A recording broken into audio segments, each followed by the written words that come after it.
Hi folks, and welcome to the critique channel for all those participating in the Howard Jones online art tutorials.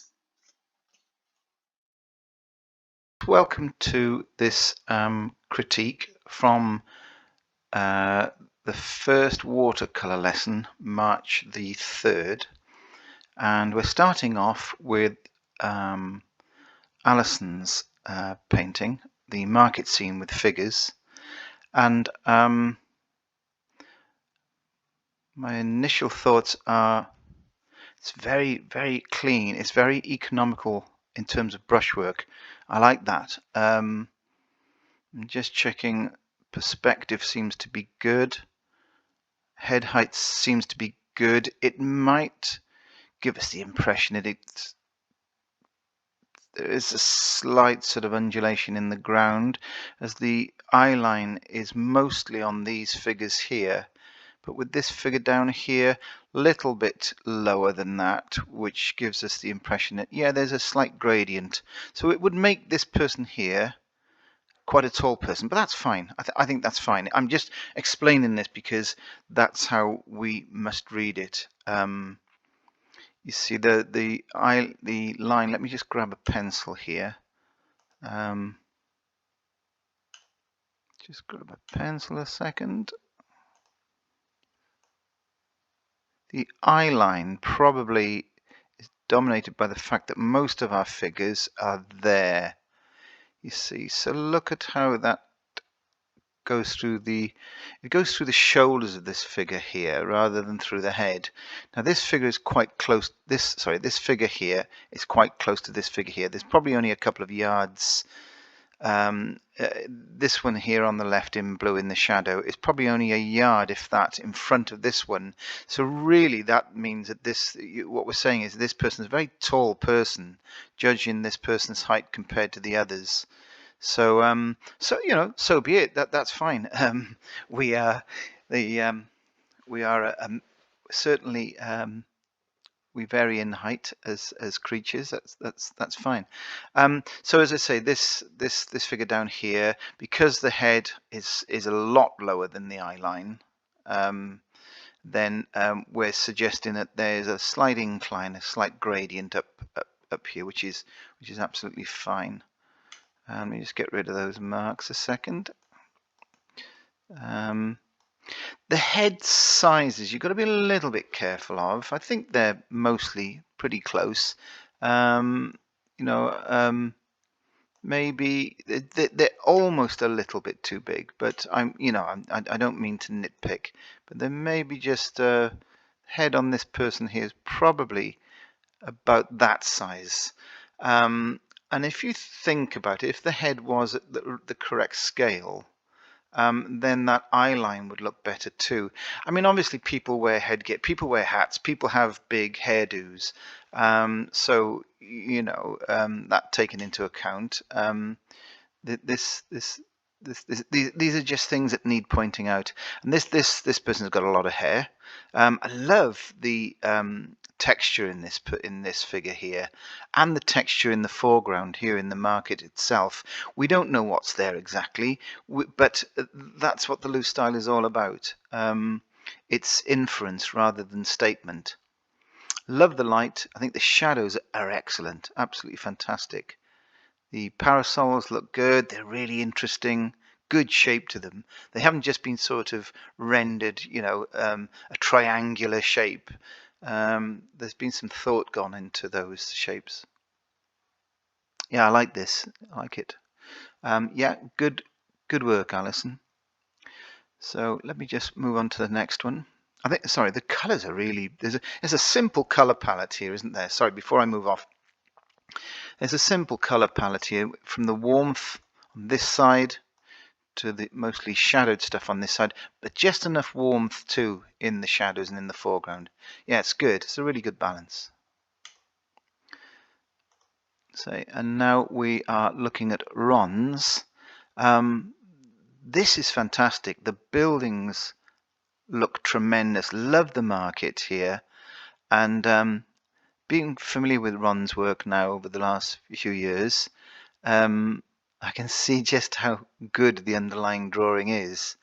It's a funny thing that we have to jostle and with the balance between tight drawings and loose paintings, because if you draw tight, you will end up painting tight. But you know, I've seen Ron develop, and I think he's overcoming that. And if you can do a tight drawing but paint loosely, then you're really heads above. You know, it's a good place to be.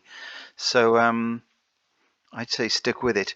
I love this paint. I think it's really well done. I've got one thing I will say though, and this is going to sound like a recurring. I'm going to sound a bit like a parrot here because um, I sound like a recording on loop. It's the head size. They're too big. So if you look at just show you again here. This in particular, that's that's really too big. Sort of quite chunky, this one, and certainly, you know, I know the physique of our individual characters might it might be a case of conveying that person's physique, but you really have got to be careful with head sizes. I always think it looks better to go undersized, to make a too small a head than too big a head. It's a shame really, because this is such a good painting. And I think if it's a tip to anybody watching this, I wouldn't, when I'm placing my figures, I don't think about the head. I tend to sort of paint in the torso. I'll get the body in place, and the legs, and I will put, you know, just get the body in, get a leg and a half or something like that if you want to convey movement. That's the thing, that the legs are great. Put the body in, leave the head until very last, and that gives you enough time to really think about it. If you leave it till last, just think about the head being about this big.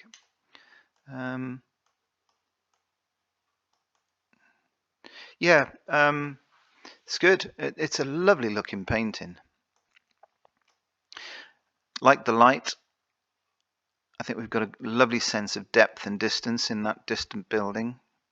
And again, it's a simple palette, but it works. You know, simple palettes work. Yes, good work, Ron. Okay, moving on then.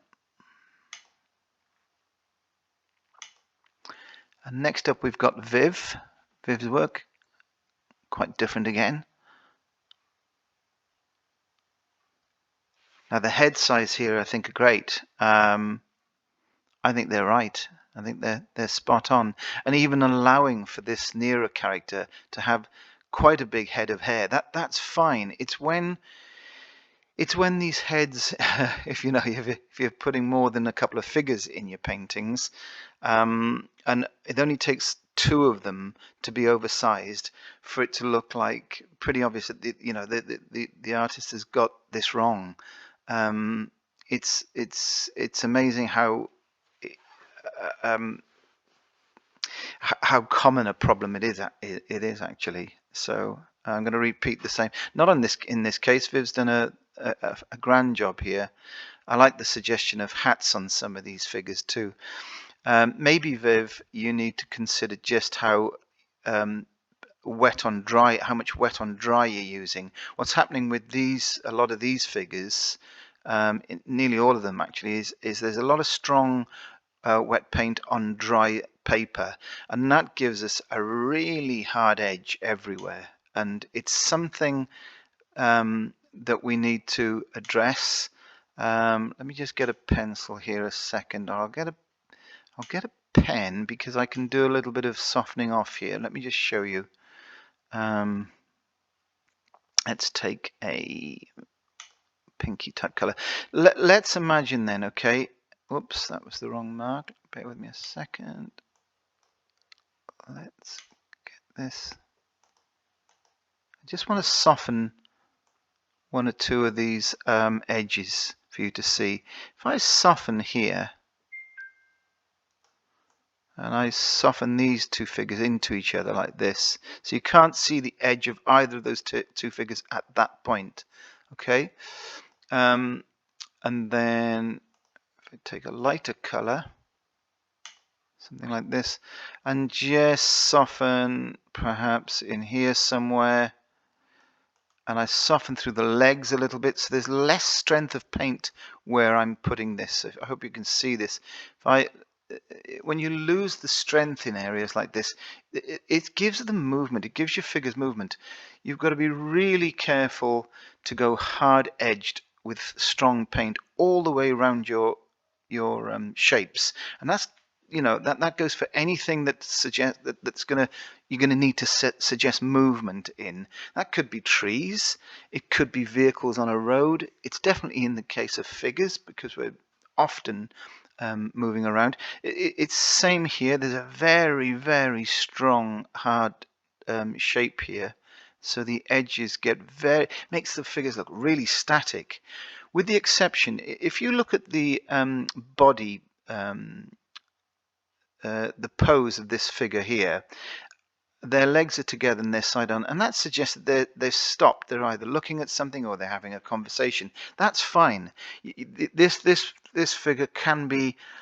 There's certainly less of a worry about this in the legs, because you'd expect their legs to be still, not in movement. But anybody walking, you really got to soften the strength of the paint in the legs. So I could go through a few of these. So that would be my sort of recommendation from here forward for you, Viv, is to really give this a lot of thought. I often just take a thumb.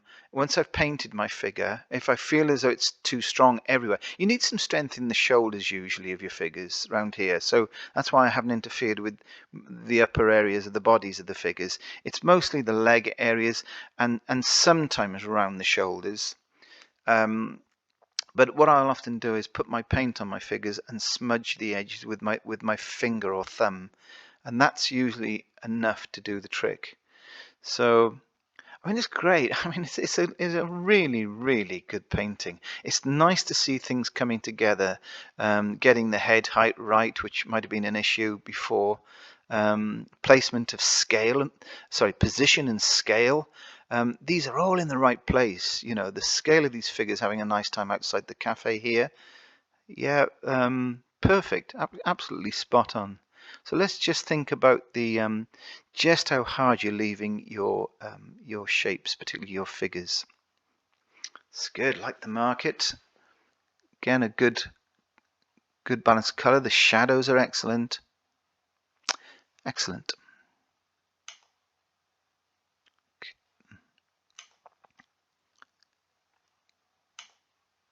So we move on to Suzanne's. Let's just take a look at Suzanne's. The immediate impact is great. The immediate effect is very pleasing on the eye. This is quite clever. I like the way that Suzanne has kept clean shapes to show them off, and so she's using tonal exchange and hard edges on these. Going back to what we were saying about figures, hard edges are fine mostly. I've got to say mostly. That's the caveat. There's always exceptions to everything, but hard edges on static objects like these parasols, you'd expect to find some hard edge. Having said that, there's still some nice softening here where there's a turn of angle on that object. But there's softer edges on the figures here. The right leg of this character here sort of disappears, softened into its environment there. And it's nice. It's actually perfectly acceptable not even to see the legs sometimes. So if you practice these things, you'll realize just how awkward legs can look on a figure if you make them stand out too much. The light exchange here, the sunlight on the right-hand buildings, juxtaposed to this left-hand side, lovely cool play off against warm colors. Scale looks to be good to me in places, in everywhere. Yeah, there's a good angle. There's a nice little story going on there.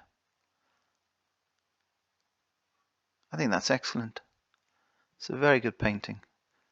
Okay, we'll move on. And we have Christine's painting.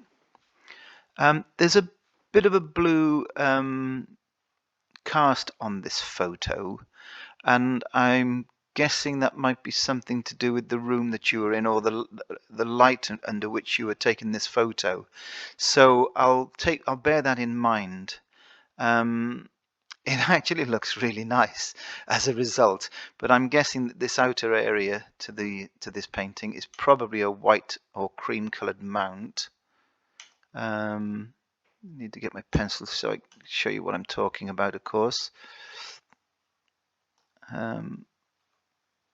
So this is probably a white mount here, not a blue mount. Just over here. Got to be a little bit careful here with this area. I sort of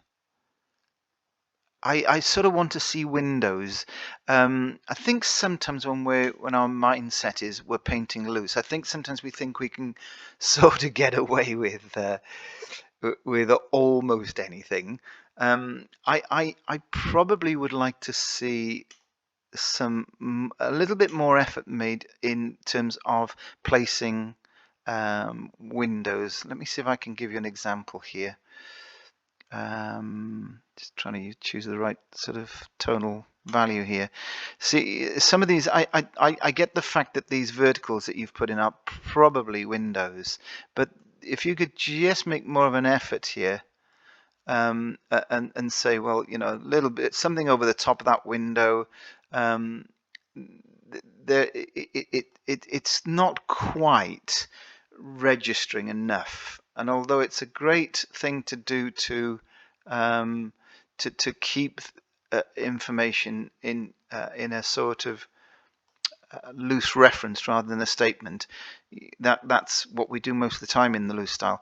But there's a certain amount of everything on this planet has a certain amount of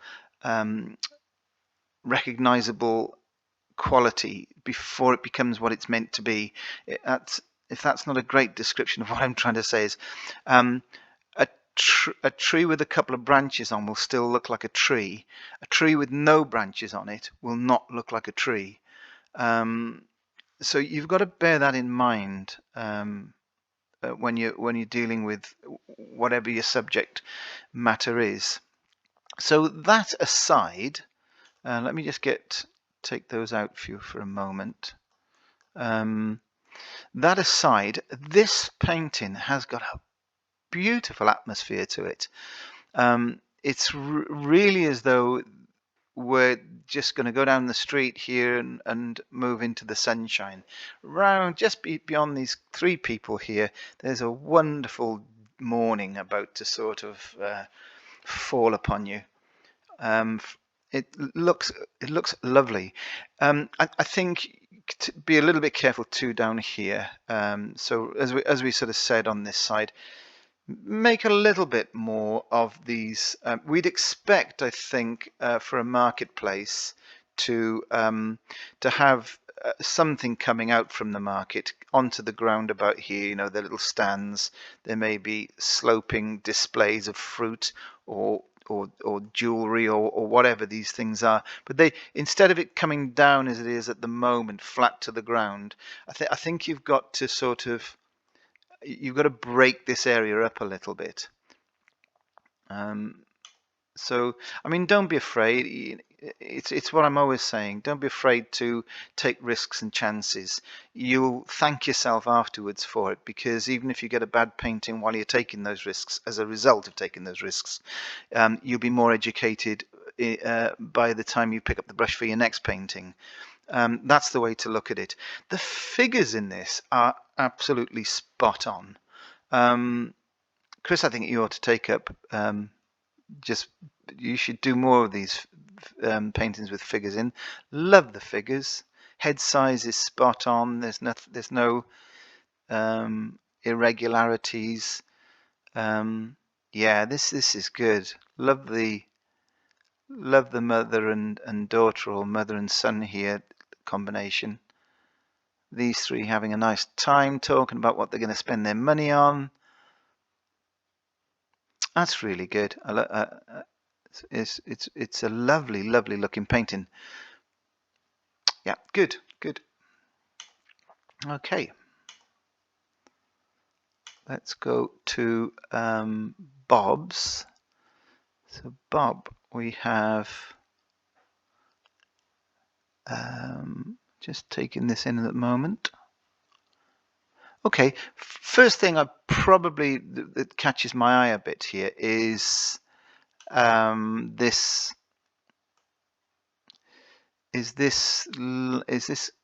shadowy area. You can actually you can simplify shadow edges a bit more, I think. I think sometimes we get a little bit sort of carried away with trying to make things look a little bit more interesting. So we complicate the edges of things, whereas probably all we needed to do was just stagger it a little bit, perhaps cut it like this, something like that, and then. But this area of the shadow line is fine. It's a difficult thing to do sometimes, to balance how much you do of anything, because there was a lot of, if you look at it again, there's a lot of interest on that edge there, but nothing to break up this edge. So you've gone from one extreme to the other a little bit. If you can try and find a bit more of a balance there, perhaps this one, this line here, a little less busy, and this one with a little more interest in it, a little bit busier. So yeah, but looking at the scale here, trying to see. I think this area of the market could be scaled up a little bit. So this sort of these figures here, it looks as though the market's going away from us in that direction there. So, which is perfectly acceptable. It could do that, of course, but it sort of isolates this figure. You get that feeling this figure is a bit lost, and the figure in the foreground here. It might have been a little better if we'd have brought the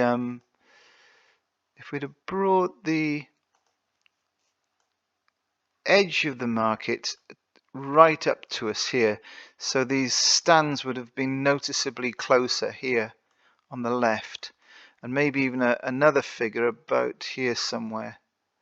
So you'd make these figures bigger like this. So that would give a much better sense of scale.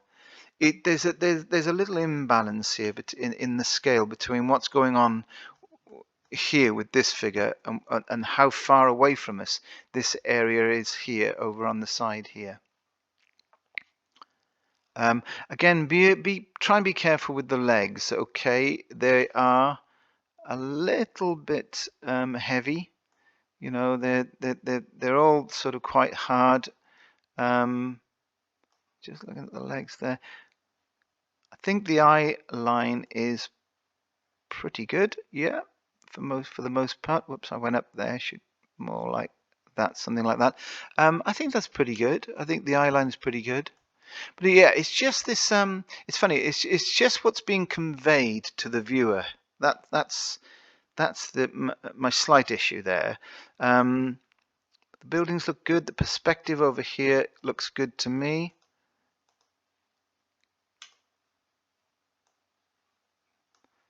So that seems to be about right. In that direction, and again, it's this left-hand side that bothers me a little bit. I feel as though we need to be given the sense that the edge of the market comes in something like this, much higher here. So we'd see the top of a canopy about here, and then it would go down to where it is as you've got it there. Come this way a bit like this, with our markets and our stands poking out a lot bigger, much closer to us. It's that thing about scale and position again. So yeah, it's good light in this bob.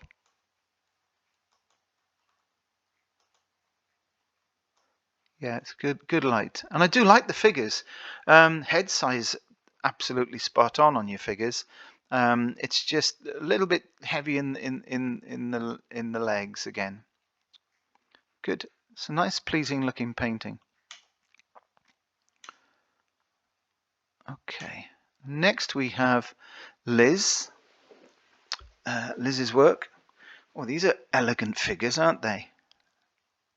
So look at the the dominating cool color in this painting. It's all in that sort of blue purple territory. So it's okay. It's worth mentioning that, you know, if there's nothing wrong with having, and it might be a personal, you know, it's a personal taste thing, to favour cooler palettes over warmer palettes, or indeed whether you want to, you know, have balance of both warm and cool in your paintings. What I'm seeing is, for a sort of Mediterranean scene as this was, it's a bit, it is a bit on the cold side. We've got a bit of sort of burnt, what looks like burnt sienna over here, and a little bit of warmth in the figure here. And some of these darks have been warmed up, which is good. But I think you've got to be a little bit careful. If you go too cold, it's what you convey as an overall feeling in your painting. Right. That said, I think that this is so well painted. The perspective, the town, the buildings is all spot on. The shapes and the scale. Love the way we've got racks of garments over here. The size of the heads on the figures, spot on. Perspective certainly looks to be on form. Let me just look at that eye line. I think that the eye line is pretty good. Yeah, that's good. And with this one, as we decided on the day, I think we decided that this person's this person was going to appear slightly lower on the eye line, because there was this slight gradient, upward gradient on this street. So as we can see from the other side of the road, that's good. Again, it could be the reproduction. The color thing could be the reproduction through the monitor screen that I'm looking at it through, or indeed the resolution, or the exposure that you used on your device when you photographed it. So that will all have a. So forgive me if, you know, there are. It's a warmer looking painting in real life, but I can only judge it really on what's sort of submitted to me. Do love those figures. Really good. Yeah, good. So we are looking at Hillary's figures first. They're good. Good figures, just.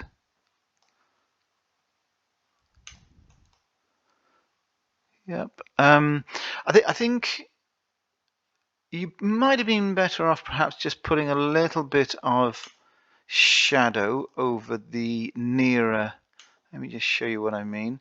Just a bit more shadow over here in that area there, on some of these nearer stalls, market stalls. There's something that sort of says that needs breaking up a little bit, I think. Shadows are good. Don't be afraid to use plenty of paint. The shadows look as though I used to do this a lot myself, I think.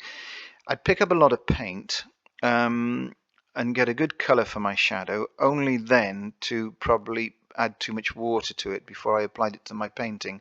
What happens is you get this, you move it around a bit and you sometimes have to go back in because you realize you've diluted it. And when you're going back in, you move so much pigment around, effectively what you're doing is you're moving a cool shadow color that you've made on top of a warmer wash that we did earlier. And when those two warm and cool colors get together and the brushwork gets a little bit too excited, we get this gray and this sort of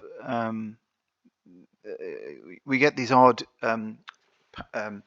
brush marks. So just be, if you can, shadows need a bit of practice, but I think we overthink them. Always use a large brush. Whether you use a large flat brush or whether you use a large round brush is to your own preference, but practice both, because for certain subject matter I will always favor a flat brush. Other subject matter I would favor a round brush. I mean, when it comes to geometrical things like, shadows on buildings, where buildings are concerned, I tend to favor a flat brush to make my shadows. I try to sort of say to myself, look, I'm going to make, hang on, let me just grab a pencil again. I'm going to make one large brush stroke across there. I may have to make a little swipe in this direction, but count your brush strokes. You might want to sort of make one in this direction, two in this direction with a large brush should do you. Take it to there, I suppose. But when it comes to the shadow, you literally need to be counting about your brush strokes. And it's got to be a large brush, of course. I think it looks like you have used a large brush, but like I say, I think the mix wasn't right the first time round, so you felt the need to go back in and adjust the paint and the shapes. So that's all that is. I really like this area up here. This is great. That reminds me of a place I've been, actually. It's sort of that's a lovely bit of imaginary work, because you were working, of course, off the same photograph as myself, so I know for a fact that that's had to come from certain amount. We didn't have that information as such from the photo. That's a lovely bit of ad lib there. Yeah, and the scale over here I think is good. The size of the heads are good. We could have had perhaps a couple of figures a bit closer to us. It might have been nice to have had another figure. I don't know. We'll lose one of these two here, and you have to forfeit things sometimes. If that's going to be the size of the head, then this figure can be easily this big here. So feet will come to about there, something like that. Yeah, it would have been nice to have had a figure, slightly closer figure to us. Sometimes it makes the scene look a lot warmer and friendlier if we bring our figures, one or two of our figures at least, a little bit closer into the mix. Well done, Hilary. Okay, I think that rounds it up for those of us that submitted on this March the 3rd watercolour lesson. I think a grand job has been done by all. I hope that by going through those, I've offered some constructive advice there, and I look forward to seeing you all again at the next one.